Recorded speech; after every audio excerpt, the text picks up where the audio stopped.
Welcome to जीवे investments. Sorry guys, investment करना आपकी बस की बात ही नहीं है। ये सेबी का रिपोर्ट पढ़ी है। 100% स्टॉपेज जो रेशियो है वो एसआईपी का रेशियो है। 1 साल 1.5 साल में आप अपनी एसआईपी को क्लोज कर देते हो। रीजन पूछा गया कि आप अपनी एसआईपी को क्लोज क्यों कर देते हो 1 साल में, तो उनका ये रीजन वैलिड नहीं था। उन्होंने जो भी इन्वेस्टर है तो उन्होंने ये कहा 1 साल 2 साल से कुछ मार्केट रिटर्न नहीं दे रहा है तो हमने अपनी एसआईपी को क्लोज करवा दिया। एसआईपी कोई 1-2 साल का गेम नहीं होता। एसआईपी 10 साल 15 साल का भी होता है। एक्चुअली में एसआईपी का मतलब पता ही नहीं है। एसआईपी लॉन्ग टर्म गेम का एक टूल्स होता है। 10 या 15 साल का भी होता है। 1-2 साल के लिए एसआईपी का कोई मतलब नहीं होता। जिस भी क्लाइंट को 1-2 साल के लिए इन्वेस्टमेंट करना है वो डेट फंड में जा सकता है या हाइब्रिड फंड में जा सकता है। बट एसआईपी जो प्योरली इक्विटी फंड है, जो इक्विटीज फंड है, जो भी अपनी एसआईपी को क्लोज कर रहा है, उनको पता ही नहीं है कि एक्चुअली में एसआईपी कैसे वर्कआउट करती है और एसआईपी मीन्स क्या होता है। कितने समय के लिए हमें एसआईपी को होल्ड करना है ताकि बेटर रिटर्न मिले।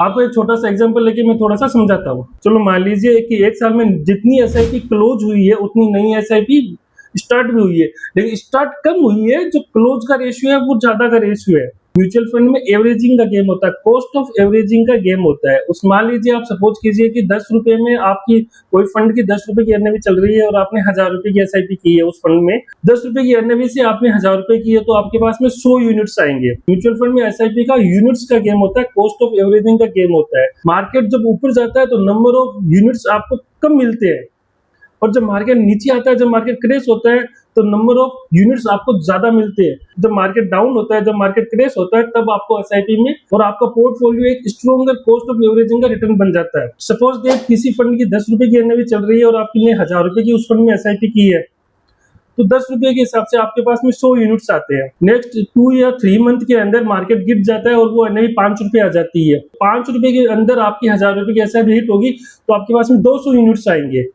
तो इस तरह से ये कॉस्ट ऑफ एवरेजिंग होता रहता है। तो आपके पास में 200 यूनिट्स आएंगे, तो इस तरह से फिर अगले महीने जब तक आपकी एसआईपी चलती रहती है, कॉस्ट ऑफ एवरेजिंग का रिटर्न बनता रहता है। मार्केट एक दिन कंसोलिडेट होकर ऊपर ही जाएगा।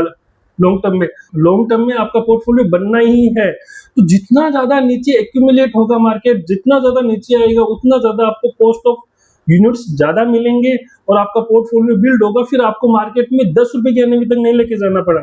10 रुपए में आपने एनएवी बाय की तब निफ्टी की रेट 26,000 के आसपास में चल रही थी। फिर निफ्टी धीरे धीरे डाउन होकर 22,000 या फिर 21,000 के आसपास आ जाती है और आपका कॉस्ट ऑफ एवरेजिंग का रिटर्न मिलता रहता है और आप अपनी एसआईपी कंटिन्यू रखते हो। तो इसमें सबसे ज्यादा जब 26,000, अब आपको निफ्टी को 26,000 लेके नहीं जाना। अब आपकी जो एनएवी है 10 रुपए की, वो 10 रुपए पे नहीं लेके जाना। जैसे ही 7 रुपए की एनएवी, कॉस्ट ऑफ एवरेजिंग का जब आपके पास में उस पोर्टफोलियो में एवरेजिंग का अमाउंट आएगा तो वो 6.85 के पास आएगा। 6.85 के आसपास जब आपका मार्केट बिल्ड होगा तो आपका पोर्टफोलियो ऑटोमेटिकली पॉजिटिव होना स्टार्ट हो जाएगा और आपका रिटर्न पॉजिटिव हो जाएगा।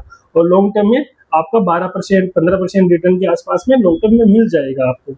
तो इस तरह गेम समझिए एसआईपी का कि लॉन्ग टर्म में इन्वेस्टमेंट करना है, ना कि हमें शॉर्ट टर्म में इन्वेस्टमेंट करना है। जिसको शॉर्ट टर्म में इन्वेस्टमेंट करना है 1-2 साल के लिए, वो डेट फंड में जा सकता है, हाइब्रिड फंड में जा सकता है, बॉन्ड में जा सकता है। बट इक्विटी जो म्यूचुअल फंड में है एसआईपी है, वो एसआईपी 7 साल 10 साल में कंपाउंड का रिटर्न देती है। तो माइंड में ये मेंटेबिलिटी को थोड़ा सा स्ट्रॉन्ग कीजिए, कॉस्ट ऑफ एवरेजिंग को थोड़ा स्ट्रॉन्ग बनाइए ताकि हमें अच्छे से अच्छा लॉन्ग टर्म में रिटर्न मिले।